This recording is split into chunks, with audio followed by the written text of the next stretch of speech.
तर मला खात्री आहे की आदिवासी सगळी संघटना, आमदार, खासदार ही लोक आपल्याला निश्चितपणे सपोर्ट करायला लागतील जर ते आपल्याला भेटले, त्यांना आपण डॉक्युमेंट दाखवलो तर त्यांचा विचार पूर्णपणे बदलतील आणि त्यांच्या लक्षात येईल की हेही तेच आहेत, आपणही तेच आहोत आणि ह्यांच्यावर कारण नसताना आपण अपवाद करतो, बदनाम करतो, यांना बोगस, जातचोर, घुसखोर म्हणतो, ही आपली चूक झाली आहे असं ही लोक निश्चितपणे आज ना उद्या ते म्हणणार आणि त्यांना म्हणावंच लागणार आहे.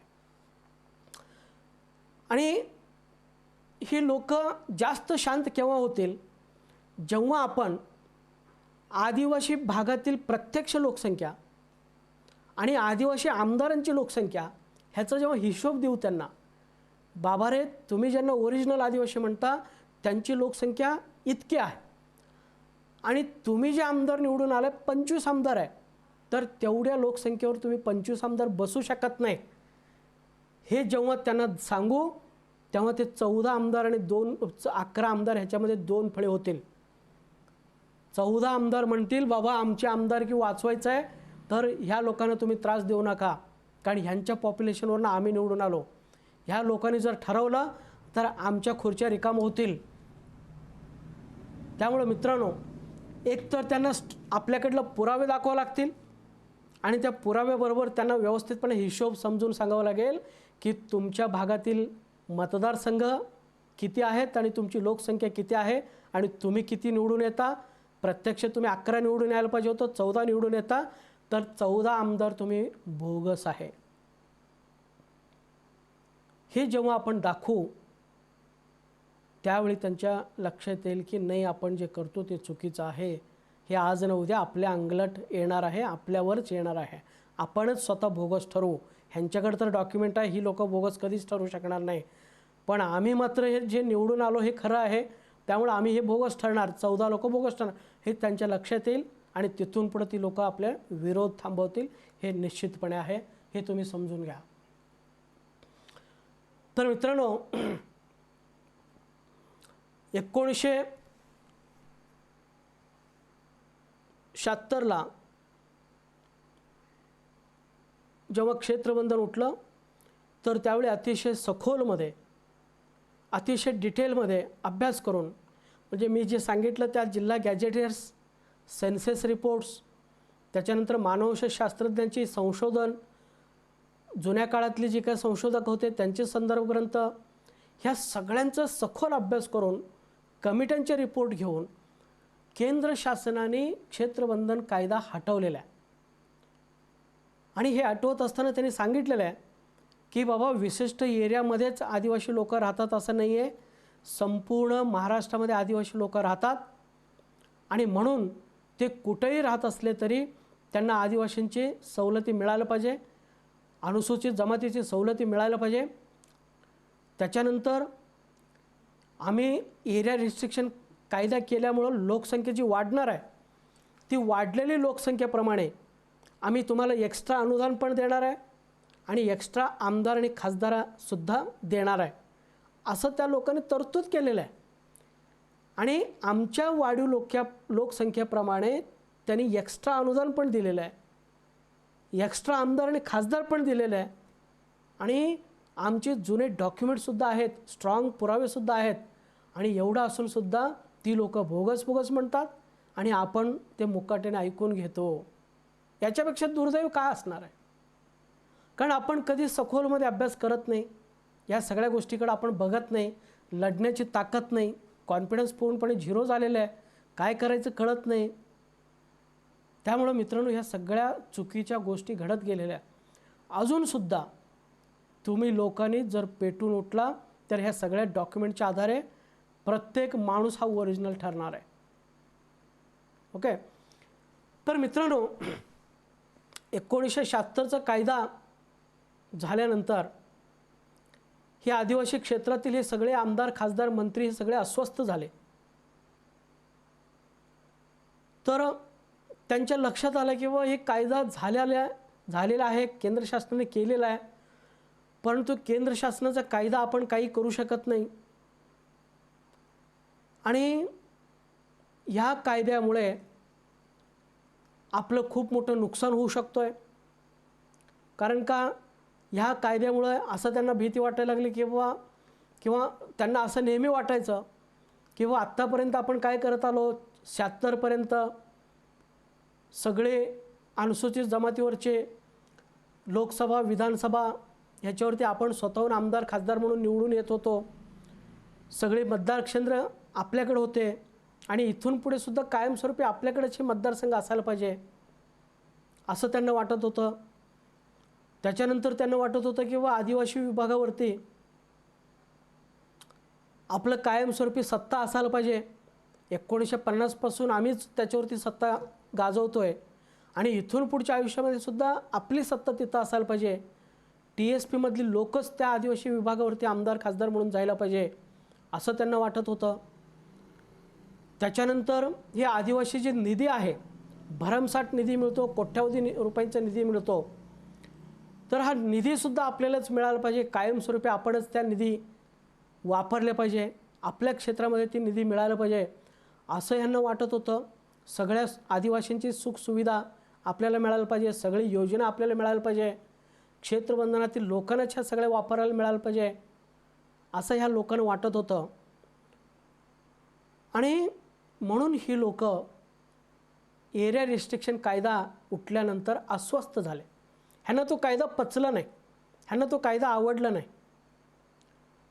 आणि एवढं असूनसुद्धा ही लोक काय करतात की लोकसंख्या दाखवताना संपूर्ण महाराष्ट्रातील प्रत्येक जिल्ह्यातील आदिवासींची लोकसंख्या दाखवतात. लोकसंख्या दाखवताना प्रत्येक जिल्ह्यातील आदिवासींची लोकसंख्या दाखवतात आणि काम मात्र करताना ही लोक काय करतात किंवा जी काही लाभ जे घेतात, लाभ मात्र घेत असताना ही लोक फक्त क्षेत्रबंधनातील लोकांच्यासाठी घेत असतात. आता मी तुम्हाला अजून एक डॉक्युमेंट दाखवतो, म्हणजे ही लोक कसे आपल्याला लुटायला लागलेले आहेत, कशा पद्धतीने ही लोक हे करतात. फॉर एक्झाम्पल बघा, हे बघा, ही कुणाचं आहे, अनुसूचित जमाती म्हणजे tribal research and training institute Maharashtra, म्हणजे अनुसूचित जमाती पुणे यांचा हा वेबसाईट आहे. तर ह्या वेबसाईटवरती काय दाखवलं मी तुम्हाला सांगतो. हे बघा, हे सगळे वेगवेगळे जिल्हे आहेत. ह्या वेगवेगळ्या जिल्ह्यामध्ये हा सोलापूर आहे. सोलापूरमध्ये कोण राहते म्हणून सांगितलं, कोळी महादेव आणि ढोरकोळी. कोणी सांगितलं, हे आदिवासी विभागाने सांगितलेलं आहे, मी सांगत नाही, आदिवासी विभाग सांगतोय सोलापूरमध्ये महादेव कोळी आणि मल्हार कोळी राहतात म्हणून. लक्षात आलं. म्हणजे इथं दाखवत असताना काय करायचं, प्रत्येक जिल्ह्यामध्ये महादेव कोळी मल्हार कोळी राहतात असं दाखवायचे आणि त्याच्यानंतर त्यांच्या आकडेवारी पण दाखवायचे. हे बघा, हा जो आहे ना त्यांचाच आहे, आदिवासी विकास विभाग पुण्याचा हा आकडेवारी आहे आणि इथं हजारोंच्यामध्ये आकडेवारी आहे. हजारोंच्यामध्ये हे वेगवेगळे सेन्सेस आहेत. हे वेगवेगळे सेन्सेस, फॉर एक्झाम्पल सोलापूर, हे मला दिसत नाही 48 वर काय काय आहे.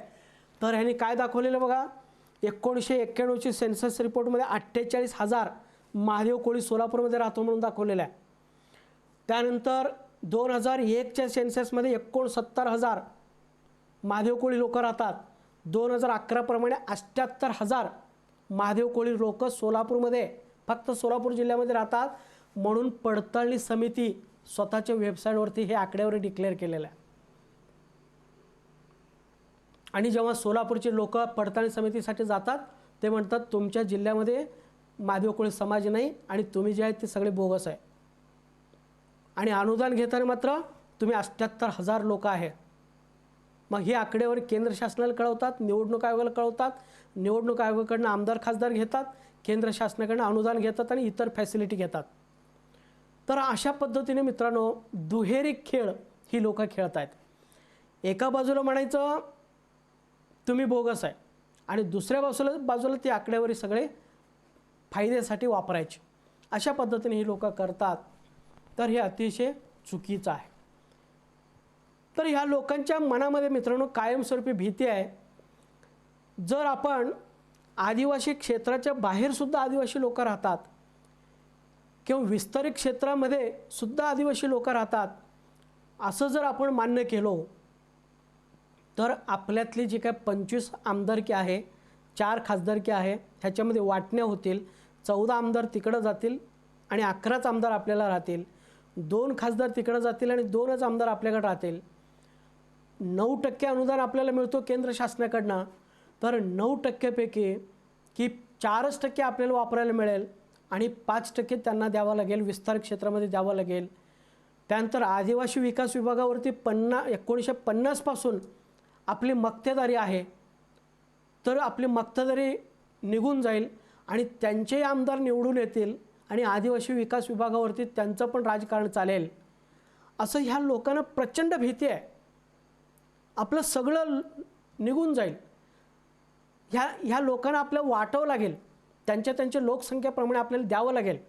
मग ह्यापेक्षा साधं सोपं काम काय, तर ह्यांना बोगस ठरवा, ह्यांना खोटं ठरवा, जातचोर ठरवा, घुसखोर ठरवा, ह्यांच्याबद्दल अपप्रचार करा, वाटेल त्याला खोटं सांगा, ही लोक घुसखोर आहे, अमुक आहे, तमुक आहे, आमच्या पोटावरती पाय ठेवतात, असं सांगा. जेणेकरून ह्यांना आदिवासींच्या किंवा अनुसूचित जमातीच्या यादीमधून कायमस्वरूपी काढून टाका. मगच आपण पुन्हा एकदा हे 25 आमदार, 4 खासदार, 9% अनुदान, आदिवासी विभागावरची आपली मक्तेदारी, हे सगळं आपण प्रस्थापित करू शकतो. अन्यथा आपल्या हातातून हे सगळ्या गोष्टी जातील असं ह्यांना भीती वाटत असल्यामुळे मित्रांनो, ही लोक अप्रत्यक्षपणे आपल्या विरोधामध्ये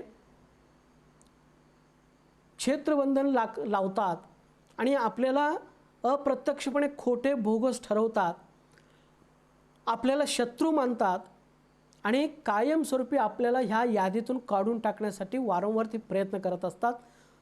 कूटनीती ते आखत असतात, षडयंत्र ते आखत असतात आणि त्या षडयंत्राला मित्रांनो आपण ते बळी पडत असतो, हे तुम्ही नेहमी लक्षात घ्या.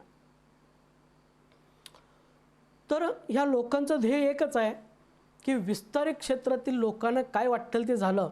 हे 30 ते 33 अनुसूचित जमाती ज्याला आपण म्हणतो, तर ह्या सगळ्या लोकांना बोगस जातचोर ठरवून ह्यांना कायमस्वरूपी अनुसूचित जमातीची यादीतून काढून टाकणे, त्यांना कुठल्याही प्रकारची लाभ मिळू द्यायचा नाही, त्यांना कास्ट सर्टिफिकेट मिळू द्यायचं नाही, व्हॅलिडिटी सर्टिफिकेट मिळू द्यायचं नाही, त्यांना आमदारकी, खासदारकी मिळू द्यायचं नाही किंवा त्यांना कुठल्याही प्रकारचे निधी मिळू द्यायचा नाही, हे त्यांनी ठामपणे ठरवलेलं आहे. आणि म्हणून वेगवेगळ्या प्रकारचे असे षडयंत्र ती लोक रचत असतात आणि काही ना काही युक्त्या ते शोधत असतात, वेगवेगळ्या लोकांच्यावर दबाव आणत असतात आणि ते त्याच्यामध्ये सक्सेस होत असतात. ओके, तर हे षडयंत्राला मित्रांनो आपण बळी पडलेलं आहे, पण डॉक्युमेंट आपल्याकडं त्यांच्यापेक्षा स्ट्रॉंग आहेत, हे मी तुम्हाला कधीही प्रूव्ह करून दाखवायला तयार आहे. तर मी तुम्हाला सांगतो की ही लोक काय करतात नेमकं, या आदिवासी आमदार, खासदार लोक, ही लोक काय करत असतात. तर या लोकांचं एकच काम असतं किंवा शासनावरती, राज्य शासनावरती दबाव आणायचं. 25 आमदार एकत्र यायचा आणि राज्य शासनावर दबाव आणायचा, तुम्ही जर विस्तार क्षेत्रातील आदिवासींच्या बाबतीत चांगलं काही तर GR काढला तर आम्ही शासनातून बाहेर पडू आणि तुमचं शासन पाडू. मग शासन आपल्या विरोधामध्ये चुकीचं परिपत्र काढतं. त्यानंतर पडताळणी समित्यांच्यावरती दबाव आणतं, तुम्ही जर विस्तार क्षेत्रातील लोकांना जर व्हॅलिडिटी दिला तर तुम्हाला आम्ही कुठंतरी लांब ठिकाणी बदली करू किंवा काहीतरी तुम्हाला शिक्षा देऊ. त्यामुळे ती लोक घाबरतात आणि विस्तार क्षेत्रातील लोकांची ती लोक अवैध करतात. तहसीलदार आणि प्रांतानं ते कायद्याच्या माध्यमातून दबाव देतात. तुम्ही जर तुमच्या जिल्ह्यामधली लोकांना जर महादेवकुळे, मल्हारकोट, टोकरगोळ्यांची जर सर्टिफिकेट दिला तर 2001च्या कायद्याप्रमाणे तुम्हाला 6 महिने ते 2 वर्षापर्यंत कैद आम्ही करू, 2000 ते 20,000 रुपये दंड करू, असं म्हटल्यानंतर हे प्रांत म्हणा, तहसीलदार म्हणा, ही लोक प्रमाणपत्र द्यायला तयार होत नाही. त्याच्यानंतर ही लोक विस्तारित क्षेत्रातील लोकांच्या विरोधामध्ये सुप्रीम कोर्टामध्ये अपील करतात. एखादा निकाल आपल्या बाजूने लागला लगेच ते सुप्रीम कोर्टात जातात, कारण यांच्याकडे प्रचंड पैसा आहे. बहिराचं केस त्याच पद्धतीचा आहे, माधुरी पाटलाचं केस त्याच पद्धतीचा आहे. तर ही लोक सुप्रीम कोर्टात जातात आणि सुप्रीम कोर्टामध्ये जाऊन अपील करून तिथं काहीतरी खोटं रिजाइंडर देऊन मग आपल्या बाजूने ही लोक निकाल लावून घेतात. त्यानंतर हायकोर्टातली वकील लोकांचं काउन्सिलिंग करतात, मंत्रालयामधले सचिव लोकांचं काउन्सिलिंग करतात, आजूबाजूच्या आमदार, खासदार आणि मंत्र्यांचे डोकं फिरवतात आणि निवडणूक आयोगाला चुकीची माहिती देतात। अशा पद्धतीने अगदी हायकोर्टातील वकील, मंत्रालयातील सचिव, आजूबाजूचे आमदार, मंत्री आणि ह्या निवडणूक आयोग ह्या सगळ्यांची ही लोक दिशाभूल करत आहेत। लोकसंख्यामध्ये दिशाभूल करणे, चुकीचे काहीतरी सांगणे, त्याच्यानंतर मीडियाच्या समोर येतात, मीडियाच्या समोर येऊन बघा ह्या लोकांची प्रमाणपत्र अवैध झाले, ही लोक बोगस आहेत, जातचोर आहेत, घुसखोर आहेत, आमच्या पोटावरती पाय ठेवतात, बघा आम्ही कुपोषित आहे, गरीब आहे, आम्हाला ही लोक जगू देत नाही, आम्हाला काहीतरी करा, वाचवा। अशा पद्धतीने मीडियाच्या माध्यमातून ही लोक आरडाओरड करत असतात, आपली बदनामी करत असतात, अपप्रचार करत असतात आणि आपण ते मुकाट्याने सहन करत असतो। त्याचबरोबर ही लोक संघटनेच्या माध्यमातून विस्तारित क्षेत्रातील लोकांच्या विरोधामध्ये आंदोलन करतात, मोर्चा काढतात, शासनाच्या विरोधामध्ये मोर्चा काढायला लावतात। तर अशा पद्धतीने ही लोक वारंवार आपल्या विरोध षडयंत्र रचून आपल्या विरोधामध्ये परिपत्र काढत असतात आणि आपल्याला कोणत्याही परिस्थितीमध्ये कास्ट सर्टिफिकेट, व्हॅलिडिटी सर्टिफिकेट किंवा इतर कुठली फॅसिलिटी मिळणार नाही ह्याची ती लोक व्यवस्था करत असतात। आणि समजा एखादा आमदार आपल्या बाजूने जर काही मांडायला गेला तर लगेच रातोरात्र सगळे मिळून त्यांना भेटतात, त्या मंत्र्याला भेटतात, आमदारला भेटतात आणि भेटून त्यांच्यावरती दबाव आणतात आणि तो मंत्री रातोरात्र पुन्हा बदलतो आणि सांगतो बाबा रे मी तुमच्याबरोबर नाही आहे कारण तुम्ही सगळे बोगस आहे। तर अशा पद्धतीने मित्रांनो वर्षानुवर्ष ह्या सगळ्या गोष्टी चालू आहेत। म्हणून इथं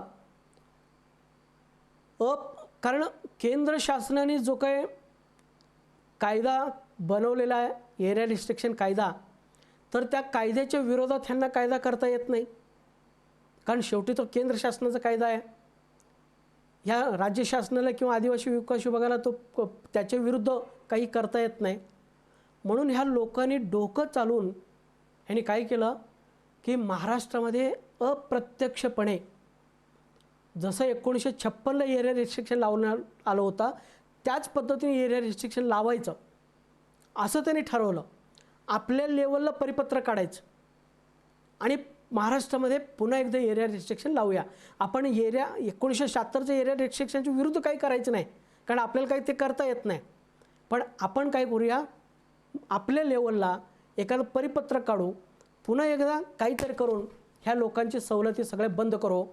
म्हणून ह्याच्यासाठी ह्या लोकांनी वेगवेगळ्या युक्त्या आखल्या आणि त्याच्यातला एक भाग म्हणून मित्रांनो डॉक्टर गोविंद गारेंचे पुस्तक त्यांनी सुरुवातीला लिहून घेतले। हे पुस्तक काय आहेत उद्याच्या लेक्चरमध्ये, परवाच्या लेक्चरमध्ये आपण बघू। त्यानंतर 24/4/85चं त्यांनी परिपत्रक काढले, परिपत्रकाबाबत सुद्धा आपण बघणार आहोत। गोविंद गारेंचे पुस्तक आणि 24/4/85 परिपत्र हे दोन्ही एकच आहेत। त्याच्यामध्ये एकच म्हटलेलं आहे की महादेव कोळे, मल्हार कोळे, टोकरे कोळे, ढोर कोळे ही लोक आहेत, ही फक्त पुणे, नाशिक, अहमदनगर, ठाणे आणि कुलाबा ह्या 5 जिल्ह्यामध्ये राहतात, महाराष्ट्रातल्या इतर जिल्ह्यामध्ये राहत नाही। अशा पद्धतीने पुन्हा एकदा एरिया रिस्ट्रिक्ट केले, 5 जिल्हे आणि 38 तालुका म्हणून पुन्हा त्यांनी एरिया रिस्ट्रिक्ट केले। तर असं त्यांनी षडयंत्र रचले, हे कोणाच्या लक्षात आलं नाही। ही लोक हे परिपत्र काढून आपल्याला पुन्हा एकदा 1956ची कायदा महाराष्ट्रामध्ये लावलेला आहे हे कुणाच्या लक्षात आलं नाही। आपण मुकाट्याने हे सगळं सहन करत राहिलो। त्यानंतर ह्या लोकांनी माधुरी पाटलाचं प्रकरण लावून घेतलं, चुकीचा अजेंडा रिजाइंडर देऊन। माधुरी पाटलाचं प्रकरण काय आहे ते आपण बघूया, नंतरच्या व्हिडिओमध्ये आपण बघू। परंतु आपले प्रमाणपत्र अवैध होण्यामागं 4 फॅक्टर्स काम करतात। पहिला आदिवासी आमदार, खासदार, मंत्री आणि संघटना, आणि त्याच्यानंतर ह्यांच्या दबावाखाली येऊन जे काही काम करतात ती पडताळणी समित्या। गोविंद गारेंचे पुस्तक, 24/4/85चे परिपत्रक आणि माधुरी पाटलांचे हे प्रकरणं, ह्यामध्येच आपले सगळे प्रॉब्लेम्स फिरत आहेत, वर्षानुवर्ष फिरत आहोत। माधुरी पाटील, 24/4/85, डॉक्टर गोविंद गारे, ह्याच्याशिवाय आपला प्रश्न कुठेही बाहेर नाही आहे। ओके, तर हे सगळे आपण व्यवस्थितपणे प्रत्येक मुद्दे आपण समजून घेऊ आणि प्रत्येक मुद्द्याला सडेतोड उत्तर आपण देऊ, पुराव्यासहित आपण उत्तर देऊ. ओके. तर मित्रांनो, की जर या लोकांचे विरोध जर नसता, खरं म्हणजे ही सूत्रधार जे आहेत हीच लोक आहेत, आणि ह्या लोक जर आपल्याला विरोध केले नसते, आपल्याला ही लोक शत्रू समजले नसते, तर आपल्याला सुद्धा 1950 पासून आज अखेरपर्यंत फक्त कोळी नोंदीवरती व्हॅलिडिटी सर्टिफिकेट मिळाले असते, कास्ट सर्टिफिकेट मिळाले असते, सगळी सवलती मिळाल्या असते. जसं TSP मधल्या लोकांना कोळी नोंदीवरती सगळ्या गोष्टी मिळतात. परंतु ह्या लोक कडाडून आपल्याला विरोध करतात, दिवस रात्र हे आपल्या विरोधामध्येच काम करत असतात. म्हणून मित्रांनो, आपल्याकडे सगळं काही डॉक्युमेंट असून सुद्धा फक्त आपण प्रॉपर ठिकाणी ते मांडत नाही, एकत्र येऊन मांडत नाही, आणि आपलं कॉन्फिडन्स लेवल कमी झालेलं आहे. म्हणून आपण हे सगळं अन्याय सहन करतो, आणि ते काही जरी म्हणत असले तरी आपण मुकाट्याने ते ऐकत असतो. पण हे आपल्याकडनं चुकीचं घडत चाललेलं आहे. मित्रांनो, आपण ह्या लोकांना, आपलं व्यवहार सरळ आहे, आपली मागणी स्पष्ट आहे, आपला हिशोब स्पष्ट आहे. आपण यांच्याकडे काय मागतो? आम्ही त्यांच्याकडे असं म्हणत नाही की बा तुमच्यातलं आम्हाला द्या, तुमच्यातले आमदार द्या, तुमच्यातली नोकऱ्या द्या, तुमच्यातली खासदार द्या, तुमच्यातले अनुदान द्या, असं आम्ही कधीही म्हणत नाही आहे. आम्ही जे म्हणतो, 1976ला केंद्र शासनाने एरिया रिस्ट्रिक्शन उठवलेलं आहे. आमच्यासाठी 5% अनुदान आत्ता सध्या मिळतो आहे. 5% आमदार मिळतात, 5% खासदार मिळतात. तर ती 5% जे आमच्या वाटेवरचं आहे, आमच्या नावावरचं आहे, ते तुम्ही सत्तेच्या जोरावरती ते सुद्धा तुम्हीच खाताय, तर ते आम्हाला द्या, एवढंच आम्हाला म्हणायचं आहे. आम्ही तुमच्यामध्ये कधी घुसलेलं नाही आणि घुसायची इच्छासुद्धा नाही आहे. आम्ही तुमच्यातलं काही मागून घेत नाही, काढून घेत नाही, आणि ती इच्छा पण नाही आहे. परंतु आमचं जे काही 5% आहे ते मात्र तुम्हाला द्यावं लागणार आहे. आणि तुम्ही जर देत नसाल तर आम्ही हिसकावून घेऊ, आम्ही तुमच्याकडनं काढून घेऊ, हे तुम्ही लक्षात घ्या. तुम्ही सत्तेच्या जोरावरती आमचंही 5% खाता, वर आम्हाला बोगस म्हणता, हे सगळं आम्ही खूप सहन केलेलं, अतिशय हा अन्यायकारक आहे, सहनशीलतेच्या पलीकडचा आहे. परंतु आज आमच्या सगळ्यांच्याच नोकरी जाण्याच्या मार्गावरती आहेत, कुटुंब उद्ध्वस्त होण्याच्या मार्गावरती आहेत, आणि आम्हाला जुन्या डॉक्युमेंटसुद्धा सापडलेलं आहे. आम्ही ओरिजिनल आदिवासी आहोत, ओरिजिनल महादेव कोळी आहोत, मल्हार कोळी, ठोकरे कोळी, डोर कोळी, हलवा, माना, मन्यावरलो, हे आपण ओरिजिनल आहोत, ह्याची डॉक्युमेंट्स आज आमच्याकडे सापडलेलं आहे. म्हणून आता आम्ही हा अन्याय सहन करणार नाही, हे तुम्ही कायमस्वरूपी लक्षात घ्या.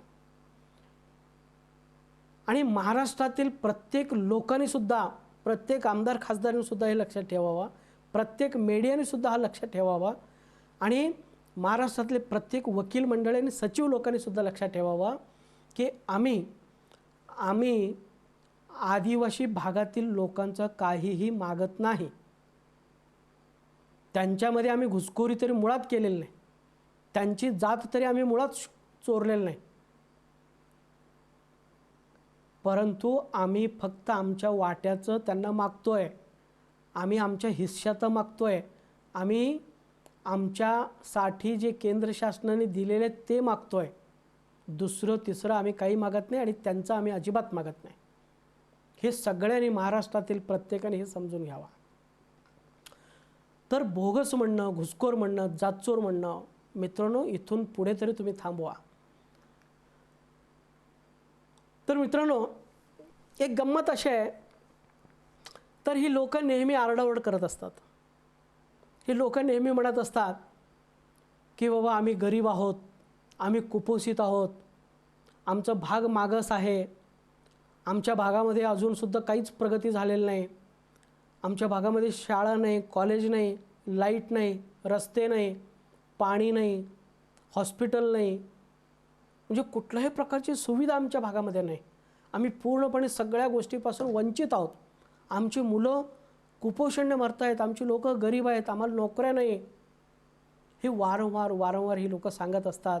आम्ही गरीब आहे, आमचा भाग गरीब आहे, आम्ही गरीब आहे, आमचा भाग गरीब आहे. मित्रांनो, पण हे समजत नाही, या प्रश्नांची उत्तर आम्हाला मिळत नाही की ज्या भागामध्ये, ज्या छोट्याशा भागामध्ये फक्त 38 तालुक्यामध्ये, लक्षात घ्या 38 तालुक्यामध्येच तुम्ही लोक आहे. 38 तालुक्यामध्ये 25 आमदार आणि 4 खासदार आहेत आणि त्यामध्ये 1 मंत्री आहे. ज्या 38 तालुक्यामधून 25 आमदार, 4 खासदार आणि 1 मंत्री निवडून येतो, तर तो भाग मागास कसा? तो भाग मागास कसा आणि तिथली लोक मागास कसे, कुपोषित कसे? आणि ज्या भागातील आमदार, खासदार आणि मंत्र्यांचे खाजगी मालमत्ता 6 कोटी ते 15 कोटीपर्यंत आहे, तर त्या भागातील त्यांचेच पै पाहुणे, त्यांचेच नातलग, त्यांचेच जाती बांधव हे कुपोषित कसे, मागासलेले कसे, त्यांचा भाग मागासलेला कसा? त्यानंतर ज्या भागासाठी, म्हणजे फक्त 38 तालुक्यासाठी, ज्या भागासाठी महाराष्ट्राचं एकूण जो बजेट आहे, एकूण बजेटचं 9 ते 10% बजेट दिला जातो, म्हणजे करोडो रुपये दिले जातात प्रत्येक वर्षी. तर करोडो रुपये मिळणारा हा भाग मागास कसं? त्या भागात राहणारी लोक मागास कसे? हा प्रश्न खूप मजेशीर आहे, अनुत्तरित आहे. एवढे आमदार, खासदार निवडून येतात, एवढ्या मंत्री तिथले आहेत, त्यानंतर करोडो रुपये त्यांना फंड्स मिळतात आणि प्रत्येक आमदार, खासदारांचं जर इस्टेट तुम्ही बघितला तर कित्येक कोटींच्या घरात आहे. आणि एवढं काही सगळं असताना तिथली त्यांचेच जात बांधव मागास कसे? हा प्रश्न तिथलेही संघटनेनं पडलेला नसेल, तिथले सर्वसामान्य लोकांना पडलेलं नसेल. एवढा पैसा जातो कुठं? याचं मित्रांनो खरं म्हणजे तुम्ही लोक ह्या महाराष्ट्रातल्या जनतेला सांगितलं पाहिजे. महाराष्ट्रातल्या जनतेला सांगितलं पाहिजे, हे 25 आमदार, 4 खासदार आणि करोडो रुपये, कोट्यावधी रुपये ह्यांचा काहीच उपयोग कसा होत नाही. त्या लोक इतक्या वर्षानंतर सुधारले कसे नाही? हा भाग कसा सुधारला नाही ह्याचं तुम्ही आज ना उद्या उत्तर द्या आणि तुम्हाला द्यावं लागेल. मित्रांनो, तुम्ही पण आदिवासी आहात, आम्ही पण आदिवासी आहोत. तुम्ही पण ओरिजिनल आहे, आम्ही पण ओरिजिनल आहे. तुमचे पण पूर्वज एकच आहेत, आमचे पण पूर्वज एकच आहेत. एक दिवस तुमच्या लक्षात येईल की तुम्ही ज्याला माझे पूर्वज समजत होतात तेच आमचे पूर्वज आहेत. हे मी तुम्हाला काही दिवसामध्येच दाखवून देतो. म्हणून मित्रांनो, की आमच्या मागे लागून, आमचं नुकसान न करता, आमच्या पोटावरती पाय न ठेवता, तुम्हाला जर खरोखर आदिवासी लोकांच्या बाबतीत कळकळ असेल, जर काही करायचं असेल, त्यांचं कल्याण करायचं असेल, त्यांची सेवा करायची असेल, तर मित्रांनो तुम्हाला 2-3 कामं करायची आहेत.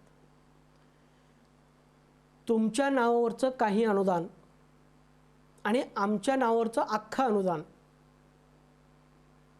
ज्या पक्ष खाल्ले आणि मोठे झाले त्या पक्षांच्या मागं चौकशी लावा, त्या पक्षांची चौकशी करा. मग तुम्हाला समजेल की तुमची लोक कुपोषित का, तुमच्याकडे अजून लाईट, पाणी आणि शाळा, कॉलेज का नाही. तर आमचं अख्खं 5% खाल्लेलं आहे आणि तुमच्यातलं बरेचसे प्रमाण खाल्लेलं आहे आणि कितीतरी पक्ष मोठे झालेले आहे, कितीतरी त्या पक्षातले आमदार, खासदार मोठे झालेले आहे. त्यांच्या मागे तुम्ही SIT लावा. मग तुम्हाला कळेल की बाबा ह्या विस्तारित क्षेत्रातील आदिवासी मुळं आम्ही मागास राहिलेलो का ह्या पक्षांच्यामुळे आम्ही मागास राहिलेलो. ह्या आमदारांच्यामुळे आपण मागास राहिलेलो. त्यानंतर मित्रांनो, तुमचा आणि आमचा नावावर मिळणारा जो का अनुदान आहे तो कोट्यावधी रुपयांचं अनुदान हडप करून आदिवासी विभागाशी संबंधित ज्या काही अधिकारी आहेत, सचिव लोक आहेत, पडताळणी समितीमधले काही अधिकारी आहेत, तर हे जे लोक करोडोपती झाले, त्या करोडोपतींच्या मागे, त्या अधिकाऱ्यांच्या, सचिवांच्या मागे तुम्ही SIT लावा, त्यांच्या भ्रष्टाचाराबाबत चौकशी करा. मग तुमच्या लक्षात येईल विस्तारित क्षेत्रातील आदिवासींच्या मुळे आपण कुपोषित राहिलो का ह्या अधिकाऱ्यांच्यामुळे आपण कुपोषित राहिलो. कारण मित्रांनो, कोट्यावधी रुपये तुमचा आणि आमचा मिळून कोट्यावधी रुपये त्या सचिवांना, त्या आदिवासीशी संबंधित वेगवेगळ्या अधिकाऱ्यांच्यापर्यंत हा पैसा जातो. ती लोक एक लोक करोडो रुपयांची भ्रष्टाचार केलेला आहे.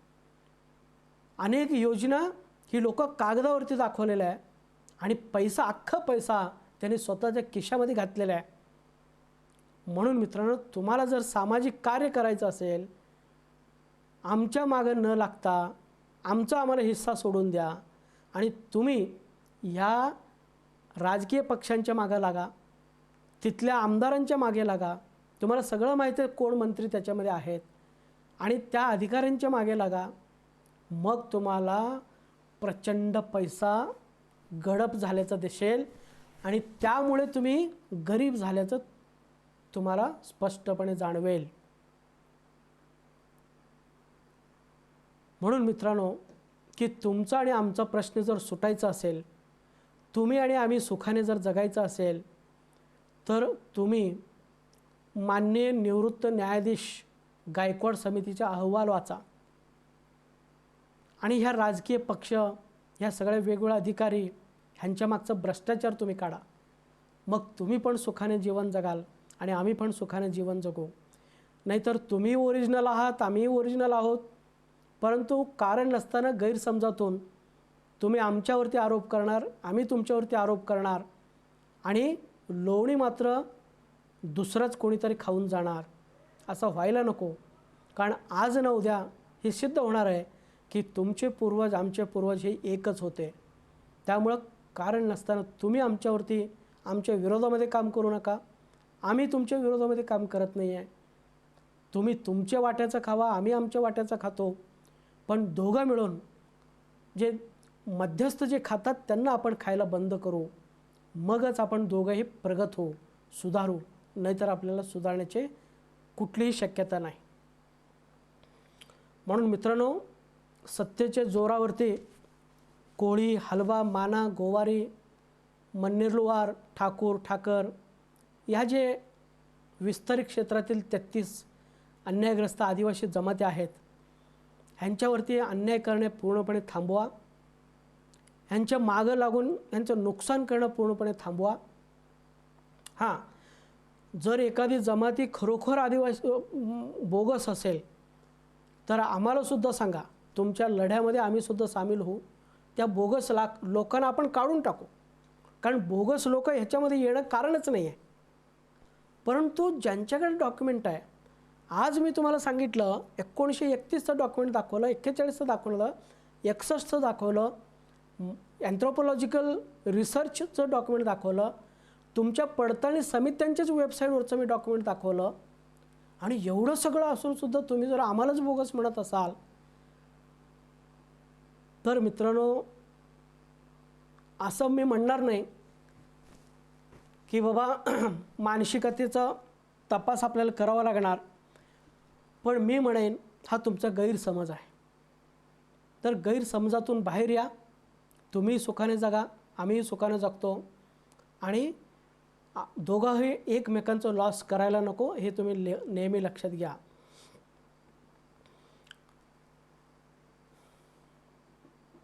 तर मित्रांनो,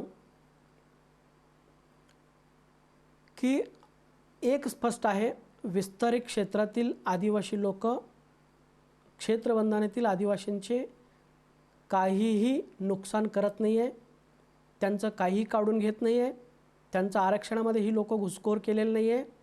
उलट क्षेत्रबंधनातील किंवा आदिवासी भागातील लोकच सत्तेच्या जोरावरती विस्तारित क्षेत्रातील लोकांचे 5% सुद्धा वर्षानुवर्ष हडप करत आहेत। ही वस्तुस्थिती आहे। महाराष्ट्रातील प्रत्येक लोकांना हे माहीत पाहिजे। त्यामुळं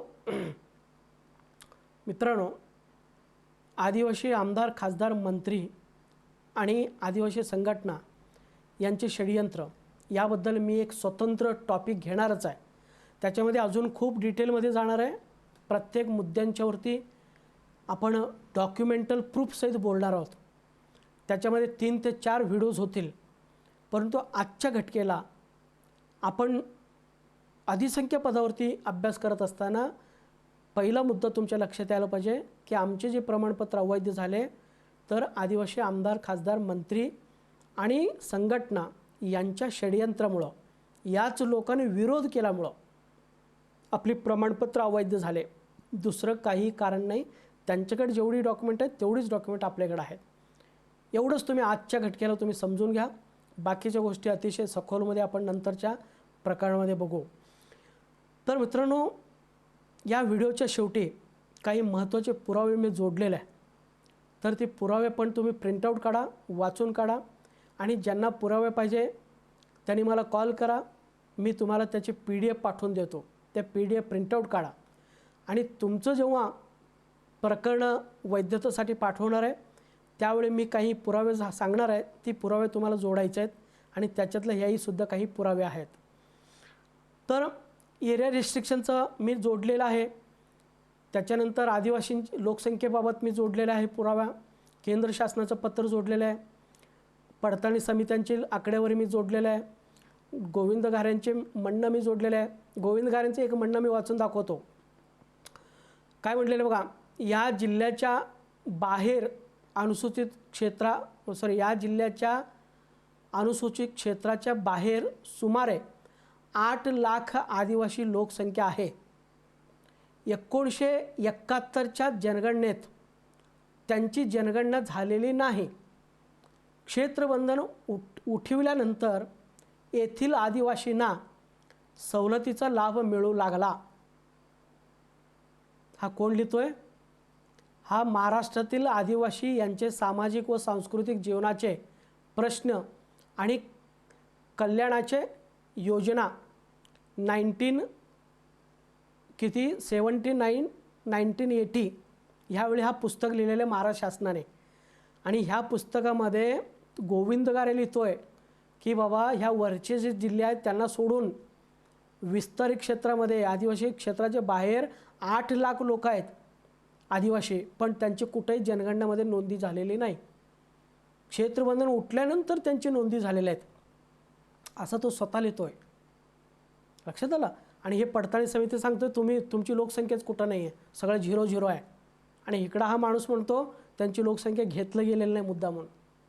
अशा पद्धतीने सगळी षडयंत्र आहे। हे सगळं मी जोडलेलं आहे।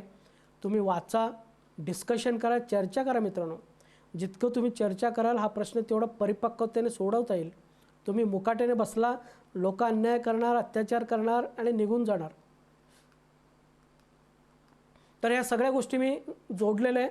जे लागणारे पुरावे जोडलेले आहे ते पुरावे तुम्ही व्यवस्थित बघा, प्रिंटआउट काढा आणि पाहिजे असेल तर PDF मध्ये मी देतो। तर मित्रांनो, पुढच्या भागामध्ये म्हणजे भाग 3C मध्ये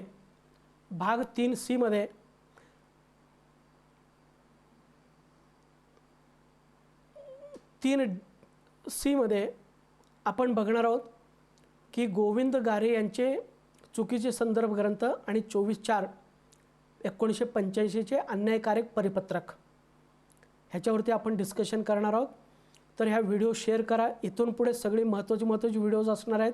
सगळ्या व्हिडिओमध्ये खूप चांगले पुरावे दिले जाणार आहेत। त्यामुळे प्रत्येक व्हिडिओ आवर्जून बघा, प्रत्येकांच्याकडे पाठवून द्या। लोक पाठवत नाही, स्वतः बघतात, स्वतःकडे ठेवतात, लोक शेअर करत नाही आहे। पण सगळ्यांना ह्या नॉलेज मिळालं पाहिजे, सगळ्यांपर्यंत हा नॉलेज पोचला पाहिजे, हे तुम्ही लक्षात ठेवा।